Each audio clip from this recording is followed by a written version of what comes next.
Hi everyone, blessings in God's favor. Whoop whoop. Okay, here we go. We're taking a journey in 2023 for those who are interested in an Air BNB.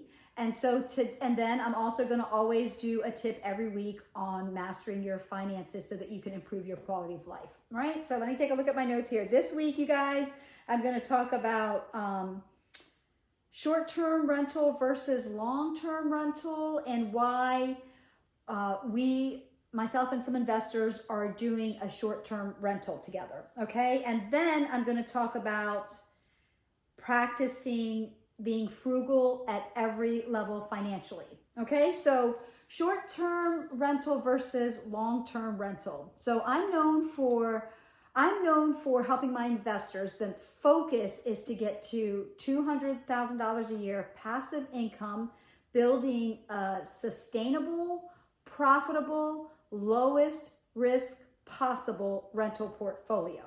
So you guys have heard me say 9 months ago when my investors were asking about Airbnb, I'm like, no way, that's not lowest risk.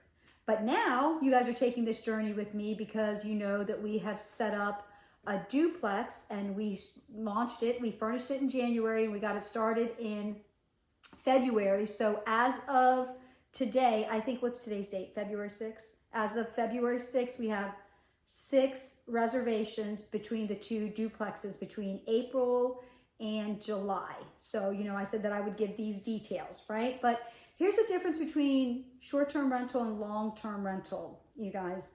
With short-term rentals, there's a lot more work. So you should go into it knowing that there's a lot more work as either as an investor who's managing it yourself or the work that you're having your property management company do. If you're trying to build a portfolio where you're like hands off so that you can have more time freedom. But there is a lot more work with a short-term rental versus a long-term rental.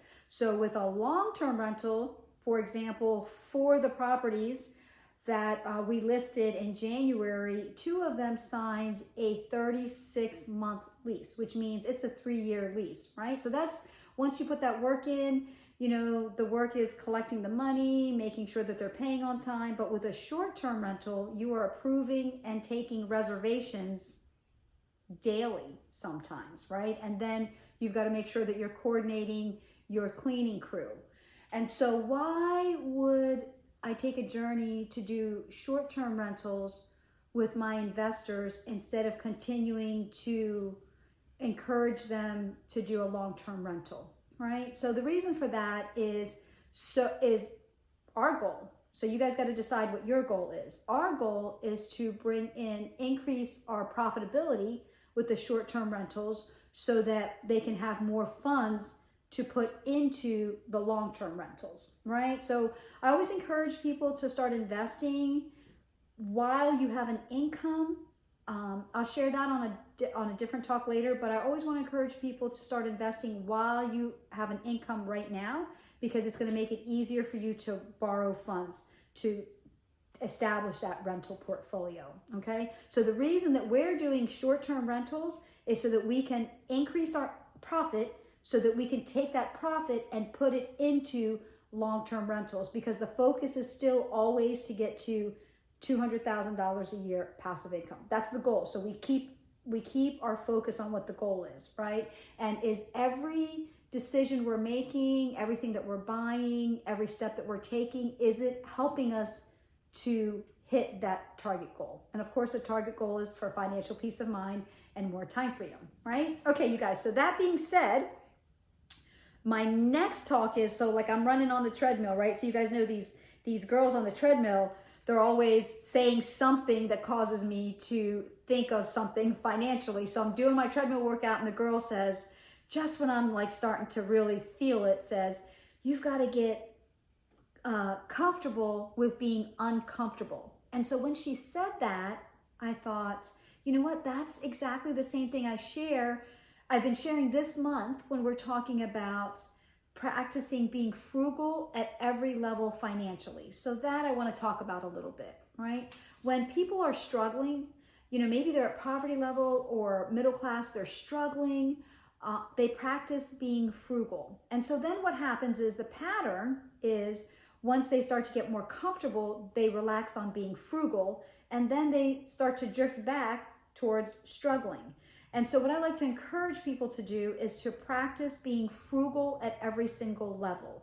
So a way that you can measure that, for example, is let's say that you are at the point, right? Sometimes the emergency fund, everybody wants to build that emergency fund to 1,000, right? But some of you, you're building that emergency fund to 5,000, or you're building that emergency fund to 10,000, or you've got that emergency fund to 6 months worth of bills, right? So practicing being frugal at every financial level would mean this. We've got our emergency fund at 10,000. Okay, so our goal is to never lower that amount below 10,000. So you practice being frugal because if you feel like you want to start dipping into that account, you know that if you lower that below 10,000, you're going to have to rebuild that to 10,000. But I want to encourage you that during that income level, you still practice being frugal. So you're still feeling uncomfortable even though your bank account is at 10,000, right?